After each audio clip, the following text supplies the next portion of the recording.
Good afternoon, Tuscaloosa. Good afternoon, Tuscaloosa. Whoa, how about we do that?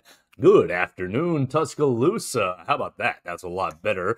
Welcome in. This is the Joe Gaither Show right here on BamaCentral and BamaCentral.com. I am Joe Gaither. You are the listener or the viewer. You're watching us on YouTube, on Facebook, on Twitter. I appreciate everybody hanging out with us today. Or you're listening to us on Spotify, Apple Podcast, or on Amazon. You can be sure to subscribe, rate, and review the program. We appreciate every interaction that we get, whether it be from social media or on comments in podcast centers, wherever you'd like to consume the Joe Gaither Show on Bama Central. We appreciate you. Make sure you tell a friend about the program. As we get ramped up into football season, 24 days away from Alabama taking on MTSU. So we are right there. Well, before we get into the program, I want to encourage you to listen to our other BamaCentral.com broadcasting network podcast. We've got our friends, All Things Bama, who just put out an episode with Katie Wyndham and Austin Hannon. They invited my buddy and all of our buddies, Joey Blackwell, into their show. Joey Blackwell, formerly of Bama Central, has moved out of the media industry, just kind of observing sports as a fan now. But they invited Joey Blackwell in to talk about this Alabama Crimson Tide team. So you can listen to All Things Bama with Austin Hannon and Katie Wyndham. You can also listen to Blue Collar Unplugged with Jacob Pickle, Matthew Gibson, and Blake Byler, bringing you everything Alabama basketball related. They're going to drop a new episode later in the week. So we appreciate everybody hanging out with us on the Bama Central Broadcasting Network. What are we going to do today? It's Wednesday. We are halfway through the week. It's Wednesday, and look, we're kind of waiting on more news. We're kind of waiting on actual football to drop or getting going. If you're itching for football, you can watch some football this coming weekend. On Saturday, the NFL preseason week number 1 gets started. And I, of course, will be watching Bears and Titans on week number 1. Bears-Titans on Saturday. Then the Bears will play the Colts the next week, and then they'll play the Browns. So I'll pay attention to all of the Alabama guys in the NFL as preseason is really getting underway. These guys are now, 2.5 weeks into camp, and they're really getting rolling for their camp. So we will pay attention, of course, on the horizon over the weekend to Alabama guys in pro football as week number 1 gets started off. Week number 1 of preseason gets started off. Hello, Miss Julene on the comments. I appreciate you jumping in and joining us on the Facebook comments. You can always jump in with Miss Julene on the comments, interact with me, with her, with all of our listeners. Leave me your comments, questions, queries, and complaints. You can make fun of the host. It's about time for me to get a haircut again, or just chime in with any topics that you want to throw at us on the table today. I've got several topics to get into. Always got several topics to get into, but if you want to chime in and send the show in another direction, you're welcome to do that always right there on the comment side of things on Facebook, on Twitter, on YouTube. We appreciate everybody joining in and participate in the Joe Gaither Show. All right, so what are we going to do? Let's recap last night real quick. I know you guys aren't huge soccer fans, and that is A-okay. We'll recap last night from the Alabama perspective. I was out at Alabama Soccer Stadium with my man, Will Miller. You can follow him at Real WB Miller on the Twitter machine for all of his great soccer coverage, soccer, women's basketball. Will Miller is all over every sport, really.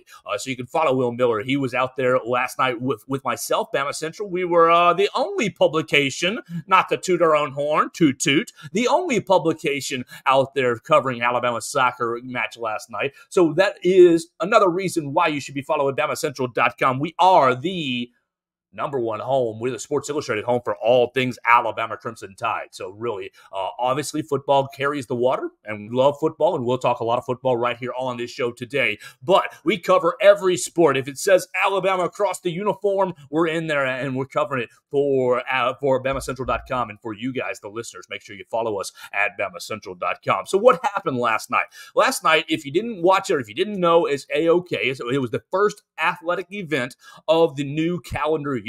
Yes, school starts in 2 weeks or so. I think next week is rush, and the week after school starts. So school starts in about 2 weeks.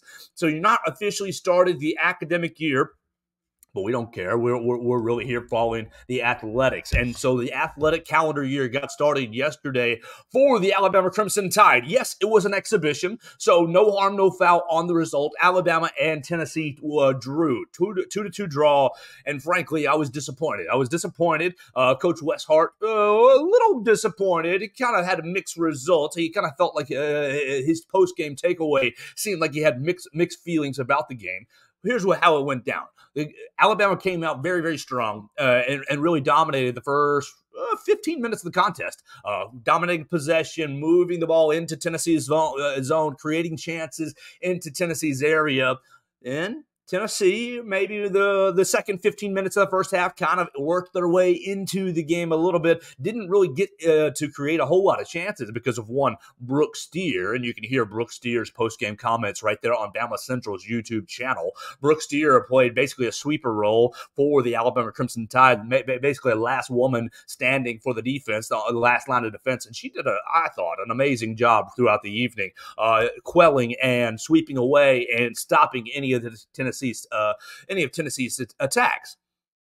So midway through we're getting down to the end of the first half, and Alabama drives left side down the field and gets a nice cross into the box. The Tennessee goalie tips it up into the air, and Cam Silva was sitting right there. Miss Cam Silva, bam, header right into the back of the net for Alabama's 1-0 lead, and the crowd that was there went wild. It was a really beautiful goal. Cam Silva in the right place at the right time. I wish I had caught it on my camera, but I caught the interaction, the post goal celebration. You can check that out at Joe Gaither 6 if you want to watch that. And then later into the game, so they took a 1-0 lead in the halftime, and so you're feeling good. You're feeling real nice, and okay, great. Alabama defending SEC champions. Yeah, if you don't like soccer, you can at least like champions. Alabama, the defending SEC champions, and the soccer team really going to the Final Four. The Alabama soccer team advancing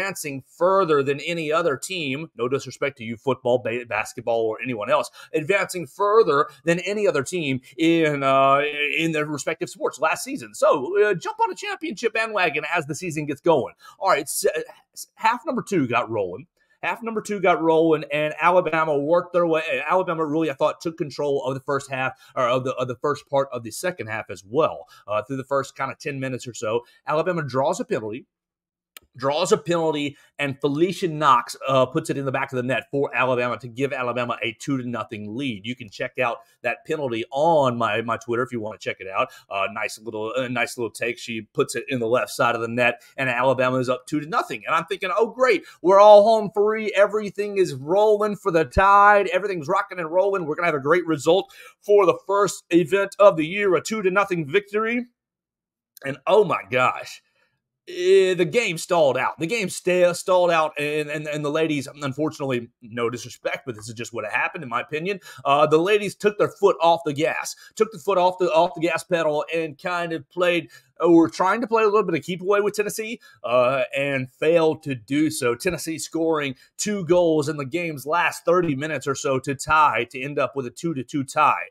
And after the game, Coach Westhart talking about the contest, really appreciating Tennessee's effort, gave Tennessee a lot of credit, and gave Tennessee, said, "Oh, I'm glad that we played a good team and not just a team that we would roll over," because he admitted this was their first 11-on-11 action of the year. The girls had not played any 11-on-11 during practice due to injury circumstances.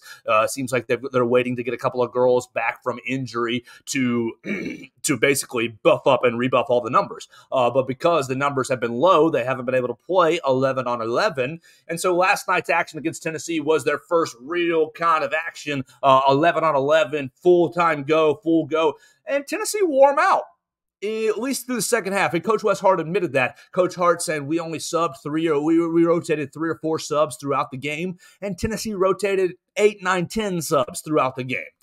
And of course, that's something to work through as the season gets rolling. But it does kind of explain how Tennessee was able to sustain their effort through the 90 minutes. And look, I don't think the Alabama girls gave up. No, not per se. But the effort, the attention to detail was just not near as crisp, was not as crisp as the last 30, 35 minutes of the game went on. And so just as a fan, as an observer of soccer, look, I played soccer for a long time. I love the international game of soccer. We enjoy, like I've said, every time on the program, if someone is keeping score, I am paying attention. So it was a fun time to be out at the Alabama Soccer Complex last night. The weather, oh my gosh, was perfect. Oh, absolutely perfect. I know it was raining throughout the day, really all morning until my show ended yesterday about 2 o'clock. The rain broke about 2 o'clock, and we got out to the Alabama Soccer Complex, Alabama Soccer Stadium. The weather was perfect. So look, here's what I want you to do. Here's how I want you to take away from this. Look, don't fret over a 2-2 draw, over a preseason exhibition game. No big deal. But what I want you to do is I want you to think about what you're doing for the next couple of weeks, the next couple of times. Look, Alabama, look through their schedule, rolltide.com, 1, 2, 3, 4, 5, 6, 7, 8, 9 home games. 9 home games on the slate this year. Okay, look, we're not all soccer fans here in Alabama, and that is A-okay, but we're all fans of the A across the chest, and that's what we're wanting to support. So here's what I want you to do. I want you to go onto rolltide.com, pick out a home game to go to, cheer for the girls. It's free. It's free 99. For fans, for students, it's free. Did you hear that again? Free 99 to get into the games. And these girls are coming off their most historic season ever, winning the SEC, going to the Final Four, representing Alabama deeply in the postseason last year. And Coach Wes Hart, he's on, I think he's on his 8th year. Is that correct? Coach Hart, let's find out before I make a fool of myself. Coach Hart is entering, yes, his 8th year. His 8th year of head coach at the Alabama Crimson Tide. He's been building this program really from the ground up. So what do you want to do? Go out and support these ladies who are running their tails off, putting a lot of pressure on the other teams. Look, it was a fun event. Yes, Alabama drew, and you kind of come away with a little bit of disappointment on the draw, but the girls play hard. The girls play aggressively. You can hear the chatter on the field. It's very entertaining to hear them. You know, a couple of our ladies got into it with a couple of officials last night over calls, not agreeing. Well, and that's what's going to happen. That's what happens in soccer all the time. A very fun time last night at Alabama Soccer Stadium. And I encourage you. So look, you're thinking about what's the next event. 2 weeks, well, really next week. You get the rest of this week and almost all of next week. Next week, August 17th. August 17th, the girls are back in action for the first real game. This game is going to count on the 17th at 7 p.m. The ladies are playing DePaul. The ladies are playing DePaul on the 17th. And then 2 more games this month. They're playing Memphis on the 27th and Miami on the 31st. So 3 home games in this month. Yeah, they're going up to UAB and they're playing Lipscomb as well on the road. And if you go up to Nashville or Birmingham, you're very dedicated, and I appreciate you there. But look, everybody in the Tuscaloosa area, you can get out to a soccer event. Honestly, you can. You can park over there. The parking's really, really easy. It's free 99. Maybe the concessions need to get looked at for their prices, but free event to get in there, family friendly. The girls play hard. They represent Alabama very, very well. They've been representing Alabama very well last season, and they look to build off of last year's success and keep it going. So I encourage you, 9 home games. Come on, guys. Come on, ladies. Come on, fans, viewers, listeners, whoever. 9 home games. Get out and support this Alabama Crimson Tide team as they look to continue to build their program. Like, you hear Coach Saban talking about Olympic sports and how, we need to be supporting the Olympic sports on campus, this, that, and the other. I know the Alabama fans really want to support. Yeah, there you go, Miss Julian. 7 p.m. 7 p.m. on August 17th. Really, all 3 games in August, the 17th, the 27th, and the 31st, are all at 7 p.m. Free to get into. Just show right up with your Alabama shirt on and yell Roll Tide for 90 minutes and have a blast. They got a drum out there banging a drum. They're chanting just like you would, if you were in South America. They're trying to recreate some of those atmospheres that you see on television. They need your support, and you can get out there, have a blast supporting the Alabama Crimson Tide as these ladies are working their tails off, and the Alabama athletic season officially got underway yesterday. So we're rolling. We're rolling now. It's from now until the end of baseball and the end of baseball softball, and hopefully that doesn't come until both those teams are in the College World Series respectively. And so we'll hopefully be rocking and rolling on BamaCentral until early June.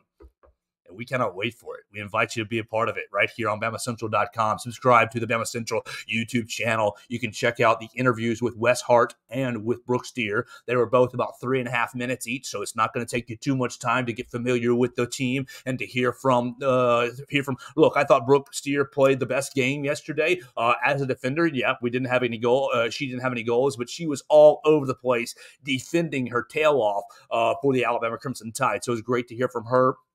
And Coach Wes Hart was very open with us as well. So you can check out both of those interviews on BamaCentral's YouTube channel. Easy to find. Wes Hart, Brooke Steer, BamaCentral YouTube channel. Easy to find. So really appreciate the Stephanie Withy and the sports information staff getting us hooked up out at Alabama Soccer Complex.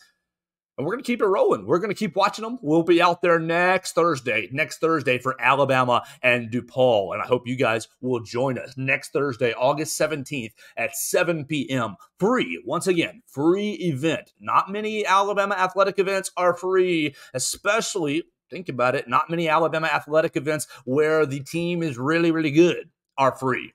I love the football team. We love the basketball teams, and they're very, very good as well. And they're not. You got to charge. You have to charge something to get into these games. But it's nice to have a nice free event for families to get out and support their Crimson Tide. All right, let's keep this bad boy rolling. Excuse me, I'll take a drink, clear my throat real quick, and we will keep it rolling on the Joe Gaither Show.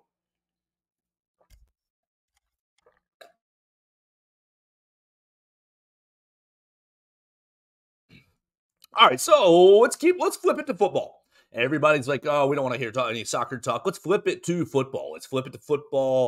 What's happened over the last 24 hours to get into? Well, what will happen at 4:30 today? At 4:30 today, head coach Nick Saban will be back in front of the podium.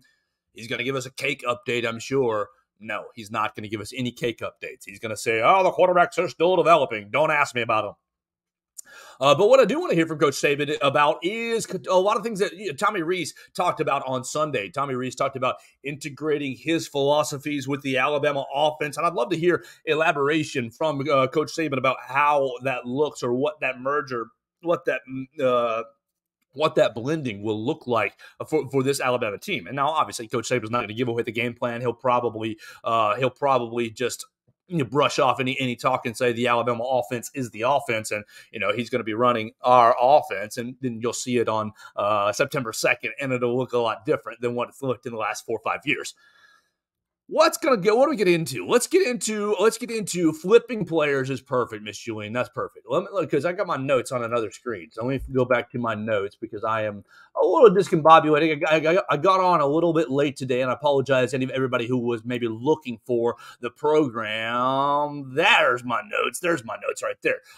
Okay, so I got on a little bit late today because I was writing. I had to catch up and write about the Henry Ruggs news. Unfortunately or fortunately, Henry Ruggs came to a conclusion or a resolution in his case. He pled guilty to DUI, vehicular manslaughter, and the judge ended up giving him 3 to 10 years in prison. Now, Henry Ruggs was very apologetic in his statement to the court. He apologized to Tina Tintor's family, apologized to all his fans, and apologized to everybody that really has looked up to Henry Ruggs. He admitted to his wrongdoing. He basically said, I take full responsibility and I don't have any excuses for my actions. I just want to learn from my actions and impact the world in a positive place. I want to give back to being a good father, and try to set a good example and encourage people not to drink and drive, not to drink under any sort of influence. And so, yeah, I got on a little late today just because I had to write that news. And I had to write,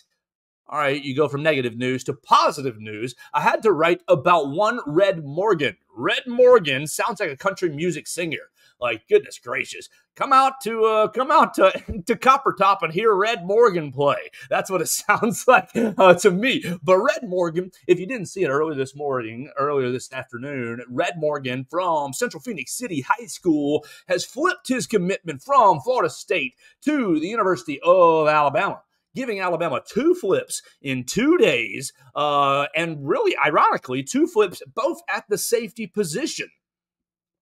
Kind of interesting. You had Peyton Woodyard yesterday was already committed to Georgia, flipped his commitment from Georgia to the University of Alabama, Roll Tide. And then today, Mr. Red Morgan flips his commitment from Florida State to the University of Alabama. So what can we know about Red Morgan so far? Red Morgan, right at 6 foot. Goodness gracious, these numbers don't look pretty to me, but Nick Saban we trust. Red Morgan is 6 foot, 190, 175, 180. Depends on where you're looking, what services that you're looking at. 24/7 has him at 180. At 175. On3 Sports has him at 180. So you got a light player. But come on, Amy Bragg and and David Ballou, they're going to get a lot of sand in his pants, and they're going to buff him out and beef him up. What do I see when I put on Red Morgan's tape? Oh, my gosh, speed and aggression. This man can fly for Central Phoenix City. Playing safety last year for the Red Devils, taking the Central Phoenix City Red Devils to the Class 7A semifinals, the highest level in the state of Alabama, the semifinals. Now look, Central Phoenix City has been a powerhouse program for a while. They made the finals the year prior when Red Morgan was a sophomore. So they're looking to continue. They're a great program. He comes from a great program. He plays at the highest level in the state of Alabama. Obviously, was highly coveted by several schools. He was committed to Florida State up until this morning. Red Morgan looks like just a blur coming across my television, coming across my computer screen when I'm watching film. When he decides he wants to go somewhere, it's getting there in a hurry. And so that's what I see when I see Red Morgan's tape, and I think that is what's so attractive to the University of Alabama. Look, you can beef somebody up. If he's 6 foot, 185, you can beef somebody up to a 200, 205, that sort of thing. But what you cannot do is you can't really make anybody that much faster. Speed is often, it's very God-given. It's a God-given trait. And of course, you can improve God-given traits. You can take, an extra 1/10 of a second off your 40 time, or you can get faster and you can learn better technique running and take a couple of seconds off your times. You can. But inherent natural speed, oh my gosh, it's basically God-given. It's basically who's got it and who doesn't. You see it when you look at Ryan Williams' film, the class of 2025 wide receiver who, oh my gosh, is he going to reclassify? Is Ryan Williams going to reclassify to the 2024 time, to the 2024 class? Bod pod time at Alabama football. I'm sorry, Miss Julian. I don't follow your comment very well right there. But I think that Alabama sees a great physical trait in Red Morgan in his speed. And so when you put on his film, when he decides, oh, there's the ball, I'm going to get the ball, he is going after it. 50 tackles last year for Central Phoenix City, 5 for a loss, 2 interceptions, had 4 or 5 pass breakups, and obviously has helped the Central Phoenix City Red Devils get all the way to the semifinals, and he's going to try to get them one step further and hopefully win a state championship this year. Obviously, you got to go up against Thompson and Hoover and other programs, other Big Ten 7A programs, but Central Phoenix City doing big-time work. And here we go. Ironically, interestingly enough, he is the teammate of Isaiah Fega. Isaiah Fega, defensive lineman, and both those guys now committed to Alabama. Isaiah Fega was committed to Utah, and he flipped his commitment about a month or two ago. He flipped his commitment to out. Put him in the bod pod. Oh, yeah. Okay, I got to put him in the bod pod. That's how they know what to do with the players. Yeah, we're going to get them in with Amy Bragg. We're going to get them in with David Ballou, and after 6 months, they're going to come out looking filled out, looking like they're ready to play some real college football. I do agree with you, Julian. Alabama does an amazing job. Think about think about Mac Jones. You guys know how much maybe I'm not a huge Mac Jones fan. I'm not, but think about his transformation when he came to Alabama. He was a real skinny boy. He was thin as a rail, and Alabama and Amy Bragg and David Ballou and Dr. Matt Ray at the time, really, Scott Cochran was still involved in the program at that time as well for a hot minute. Really developed Mac Jones physically and helped him fill out and look like a man's man. I think Alabama does a fantastic job developing guys physically and getting them, at least giving them the tools to be ready to play high level football. Whether they can grasp things mentally or play consistently, that's a whole nother issue. I think in the lab, once they get the guys in the lab, they give the guys the tools to be successful, and you'll see that with Red Morgan. A little skinny boy at 6 foot 175, and we will see him, I'm sure, fill out when he comes to Alabama. But the speed, oh man, I want to reiterate, the speed on tape is impressive, very impressive. He is flying from his safety position, making tackles at the line of scrimmage. He is tracking back, making tackles from the other side of the field, really all over the place for the Central Phoenix City Red Devils. And so that's a hugely attractive trait for me. If you've got speed, man, we want it. We want it. I mean, because if you're fast, look, you make up for some body deficiencies with speed. Look, if I were a lot faster, then my frame. Look, you hit somebody at a high speed. You think about a bullet. A bullet's tiny, but it's going at a billion. It's going at such a high rate of speed that it creates lots and lots of deadly damage. And we're not really going to, it creates massive damage because of speed. And so, Red Morgan. His real name, Rydarius Morgan, goes by Red Morgan. You sound like a country music singer. Hopefully you'll come in with that gritty attitude that the old country music singers have. We're going to come in and literally, he sounds like he should be playing at 1831 this weekend. Red Morgan and Nealon Hibbett playing together. I know Nealon Hibbett, our long snapper, who actually does play in several of the bar scenes downtown, gets his guitar out and sings. You got to get yourself a Red Morgan in the band, Nealon Hibbett. So Alabama coming in with its 17th overall commitment in the 2024 class. You have 17 guys now locked in, even after you lost Perry Thompson 2 weeks ago, and you have just kept rolling. You bring in Amari Jefferson, and you bring in Peyton Woodyard, and now you brought in Red Morgan. And Alabama, you look on the recruiting class rankings, still sitting there right there, number 4. Still sitting at number 4. You got 17 commits. So what do you have? Well, you're going to probably get 7, 8, 9, maybe maximum of 10 guys left in this class. You don't want to get oversigned by too much because it forces you to, kind of do a little pushing out on the transfer portal. And that does happen, and it can happen. But I think you're probably looking at anywhere between 24 and 27, 28 guys are going to be in this class when it's all said and done. And so Alabama, you're sitting on 17. You're going to go get about another 7, 8, 9 guys, and we're going to support the guys as best we can. Now I have 2 Central Phoenix City Red Devils to go after. I've got a phone number for head coach Patrick Nix. We've sent him a call one time, but we're going to try to call him and really get to know Patrick Nix, Isaiah Fega, and Red Morgan on the program. All right, so let's keep it going. Thanks, everybody, for watching us on YouTube, Facebook, Twitter. Miss Julian chiming in on the comments. You can join her on Facebook, YouTube, Twitter, at JoeGaither6. If you want to join us, I'll accept pretty much anybody's friend request at this point. If I see that you're real, nobody, no bots or no bots or scammers. But if I see that you're real, I will invite you to send me a friend request on the Facebook machine, and you can jump in and join us on the comments as well. You can find us again on Spotify, Apple Podcasts, and on Amazon. Rate and review, subscribe. Rate, review, and subscribe the program, the Joe Gaither Show on BamaCentral. All right, let's keep moving. My next note. Oh yeah, my next note says Greg Sankey. So let's talk about the SEC commissioner. The SEC commissioner yesterday talking as he does.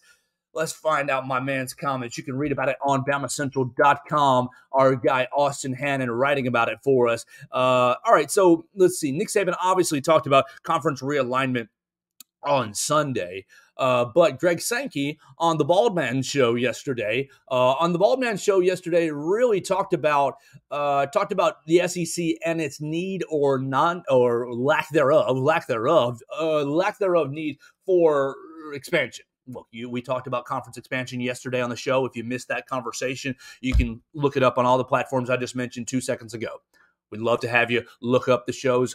Any of the shows that you miss are all right there archived on all those platforms. But Greg Sankey talked yesterday on the Baldman Show and said the SEC does not need to add more teams, does not need to go across 4 time zones, does not need to add teams to garner interest on the West Coast. And he's exactly right. I mean, goodness gracious, you guys can hate Greg Sankey all you want, but as far as the business of the SEC, oh my gosh, he has been an absolute genius. He's been an absolute genius since his inception. And you can disagree about, how he takes care of Alabama or how he treats certain programs. I know that there, punishments get doled out sometimes, and people don't maybe have not always agreed with his positions. But from a purely business standpoint, he's a savant. He's a genius. He's incredible. And so you see the Big Ten, you see the Big 12, they're scrambling. The Pac-12 has no recourse. They're scrambling, but they're dissolved. There's nothing left for them to do, really.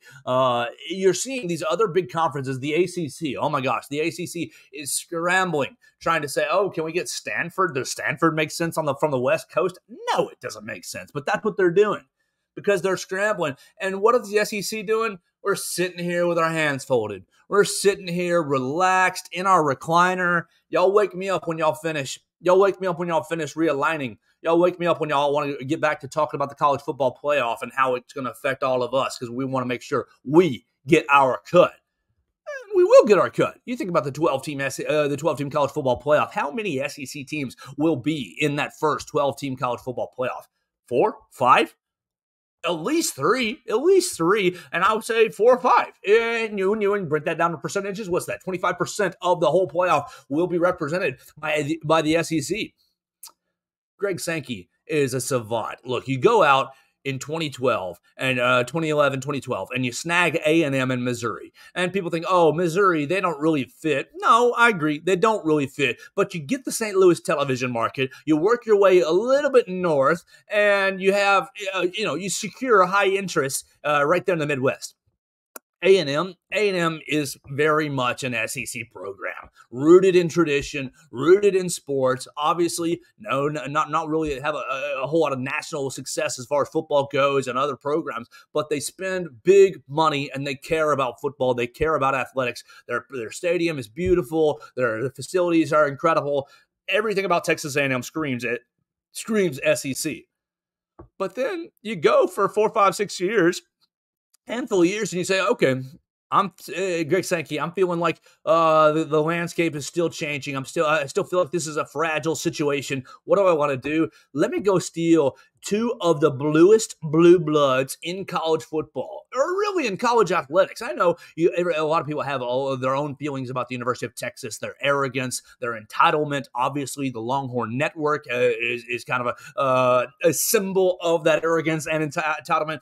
And people feel however they want to feel about Oklahoma and what they really represent as far as coming into the SEC. But let's be honest.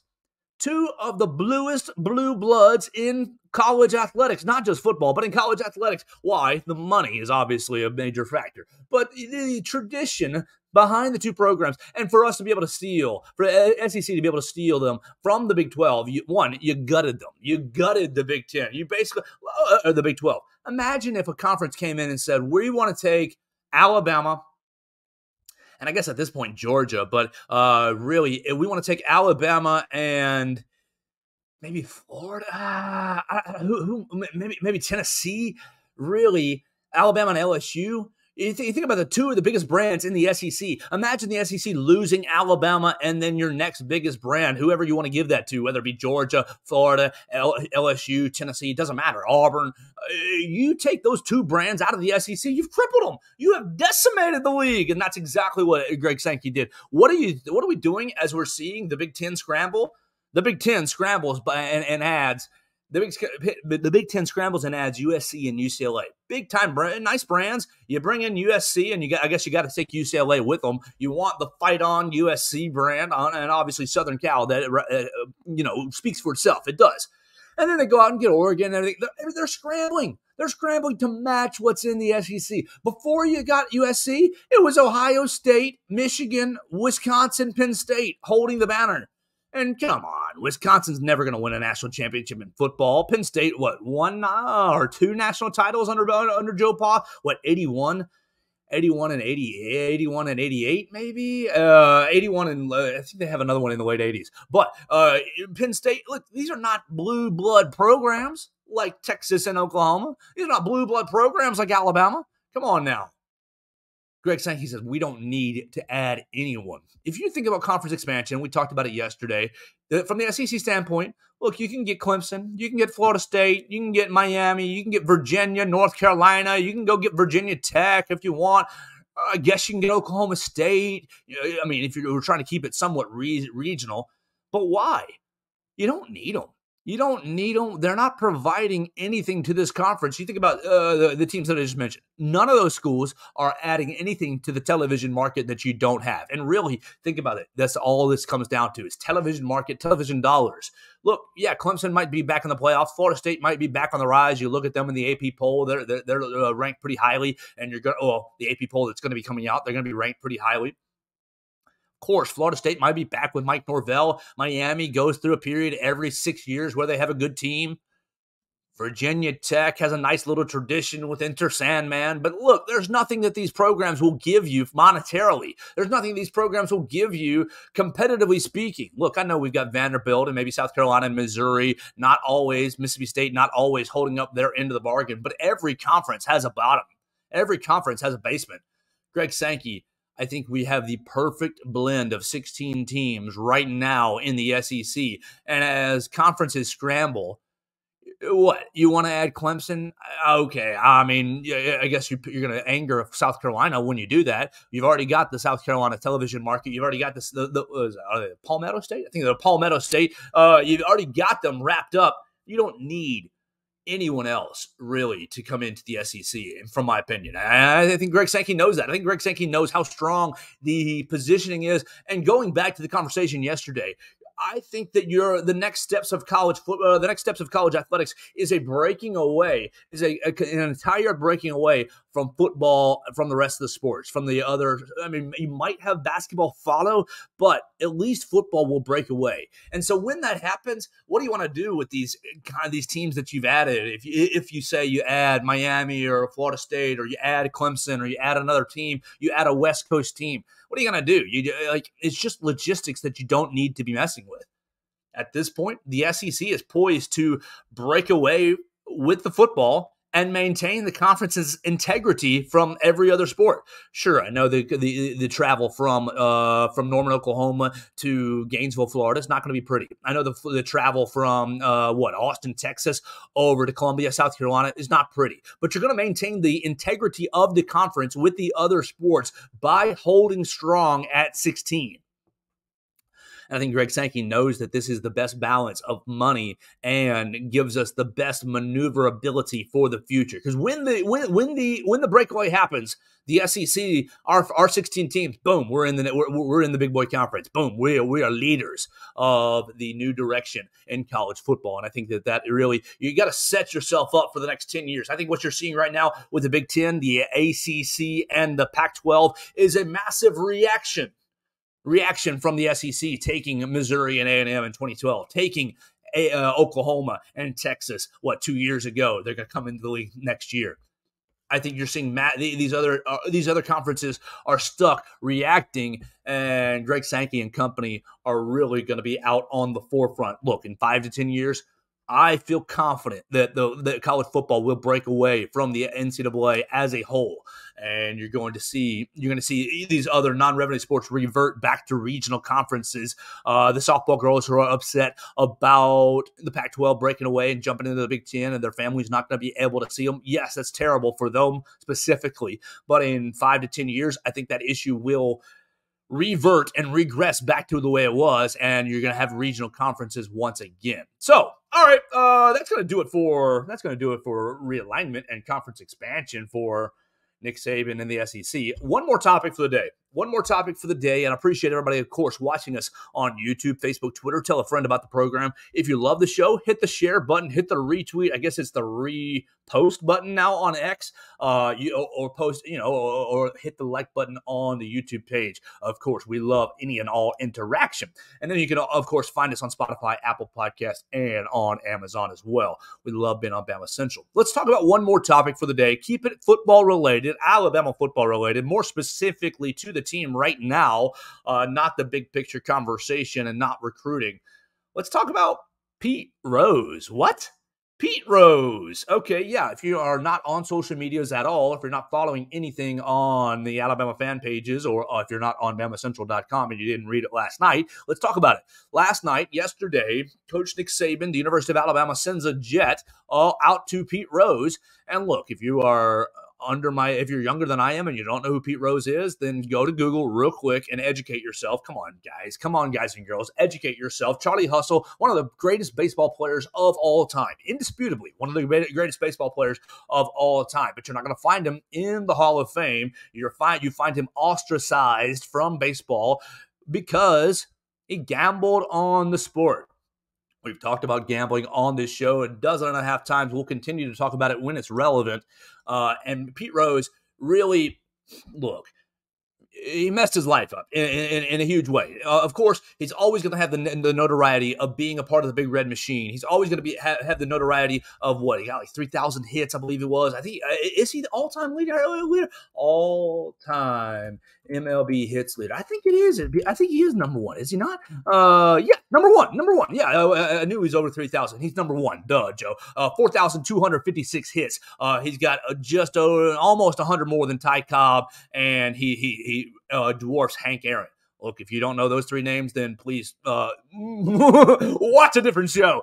Just kidding. Keep watching this show. Maybe I'll make you smarter. But Pete Rose, he ruined his legacy. I know from passed down stories. From written stories, from video content, that Pete Rose was an amazing player. And I know that Pete Rose worked his tail off, and I know that Pete Rose would fight his mother to win a game. I do. That's kind of his reputation of basically being a competitor to the nth degree. Somebody that, of course, Nick Saban could probably appreciate. And I imagine Coach Saban appreciated his time as a baseball player and appreciated him as a baseball player. But in the late 1980s, if you didn't realize it, late 1980s, it comes out that Pete Rose was gambling on the game of baseball. The cardinal sin, basically, in baseball clubhouses. You don't gamble on the game.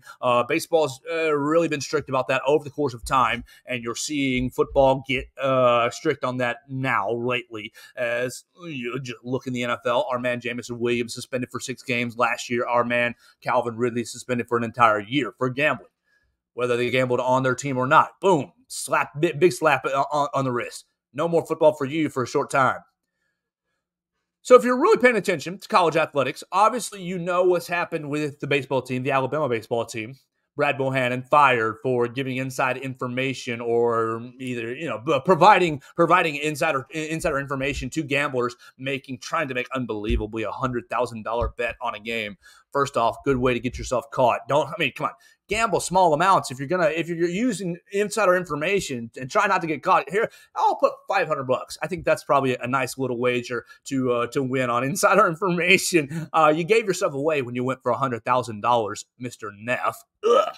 But y'all know Brad Bohannon dismissed. If you're following the rest of college athletics, Iowa and Iowa State, oh my gosh, they are up to their necks. They're up to their eyeballs in gambling scandal across several sports, not just football, across several sports. One of them, was it the Iowa State starting quarterback? One of them had a quarterback basically gambling on their own games. And of course, I do have a little bit of sympathy or pity if I'm betting on myself, because obviously, look, I'm trying to win, but you cannot get involved in gambling if you're part of the sport. You just can't. It destroys the integrity of the game. And really, honestly, look, you go back to the Tennessee game last year and you think, oh my gosh, was it rigged? No, it wasn't rigged. If Jahmyr Gibbs catches that second down pass, then you're down on the 5-yard line and Alabama's kicking a game-winning field goal with 3 seconds left. It wasn't rigged. But was the officiating always the best? No, it wasn't. And so you have people thinking about whether you're rigging games or not, or whether games are fixed or not. You cannot, you will not, you should not have that aspect or that conflict of interest from a player standpoint. So what does Coach Saban do? Coach Saban, always a genius, always the GOAT, always one step. I mean, maybe you're not one step ahead, but you can work on the problem and educate about the problem. When you're Nick Saban, why don't you go to the most notorious sports gambler probably ever? Pete Rose, you ruined your life by gambling, and I hope you made a lot of money. I think he's relatively not so wealthy anymore. Obviously, the money in the 1980s was different for Major League Baseball than it is now. Shohei Ohtani looking to get $1 billion probably in this next free agency window, but the money a lot differently. Pete Rose ruined his life. Pete Rose ruined his life, plain and simple. And it took Pete Rose a long time to admit that he took part in gambling. But once he did, he kind of maybe leaned into it a little bit. And I love Coach Saban going straight to the source. Let's go to the biggest, most notorious sports gambler of all time and bring him in and talk about probably, I guarantee Pete Rose talked about the thrill of gambling.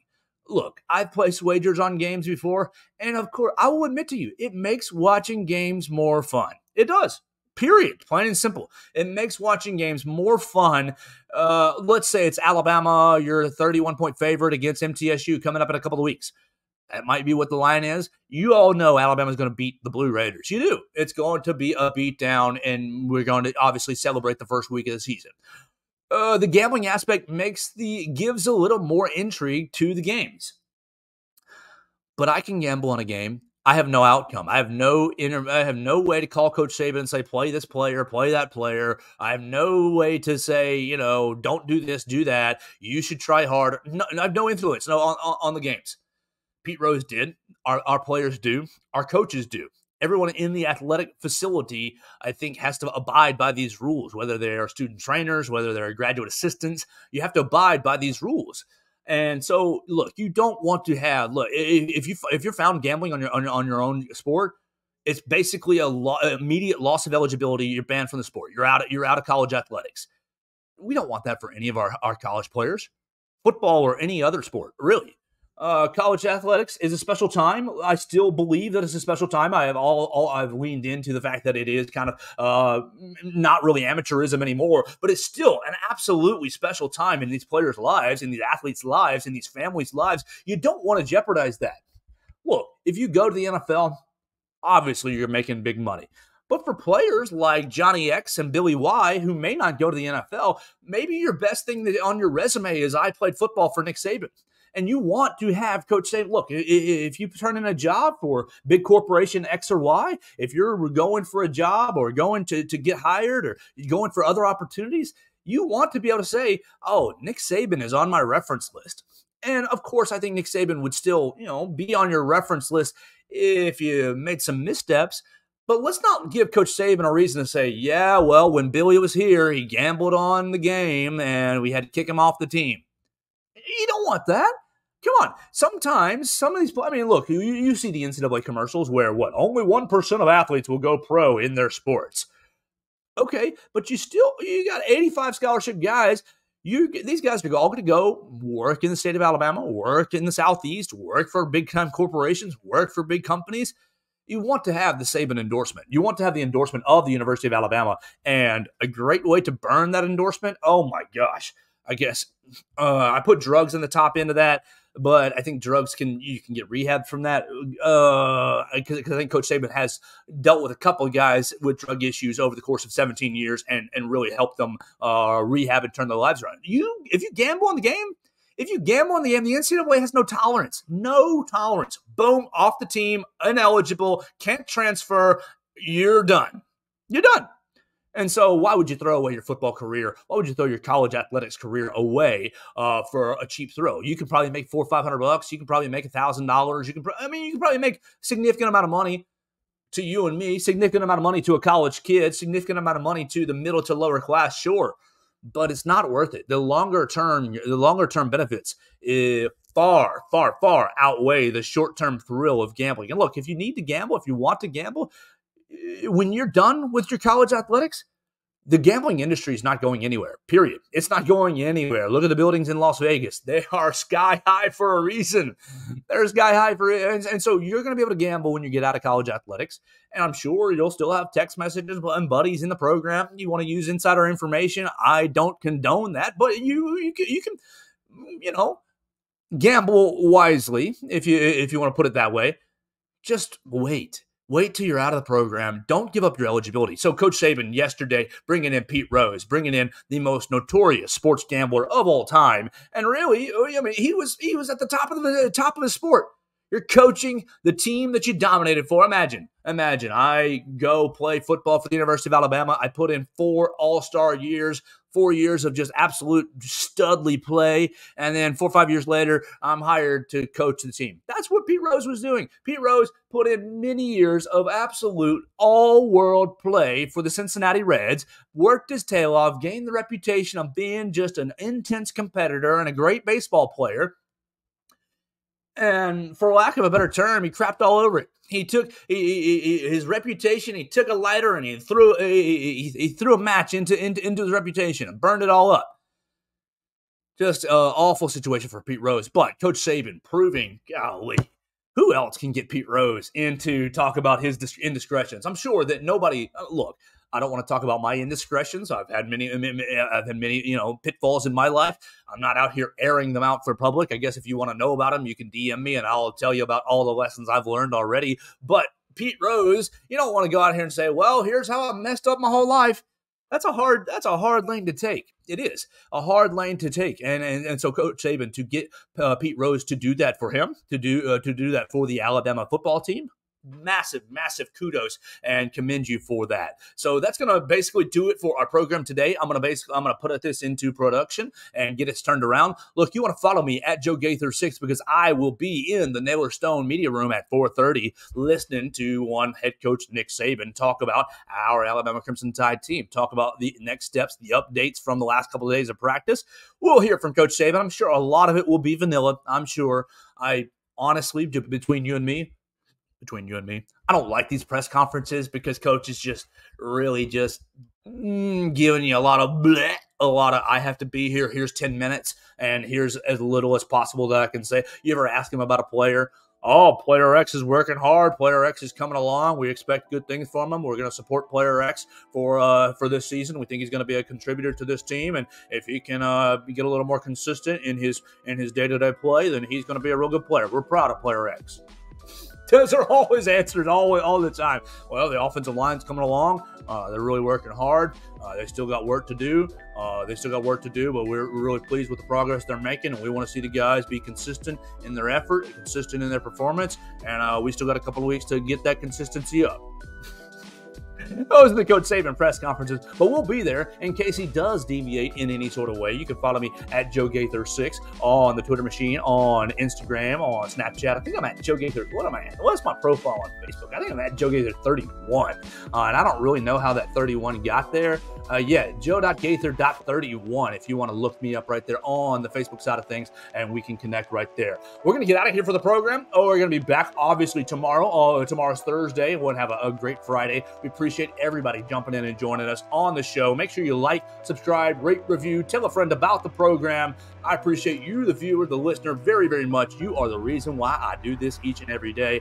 Thank you so much to Chris Walsh putting me on at Writing Walsh on the Twitter machine to support him. Follow us at BamaCentral.com. We are the Sports Illustrated home of the Alabama Crimson Tide. We were the only publication out there last night for the Alabama soccer event. Obviously, we're all over football, but anything Alabama sports related, you can find it right there on BamaCentral.com. So I'm going to get out of here for the day. I'm Joe Gaither. This was a lot of fun. You guys were the listeners. I love you so much. Thank you for your time. Thank you for your support. We'll talk to you tomorrow for another edition of the Joe Gaither Show on BamaCentral and BamaCentral.com.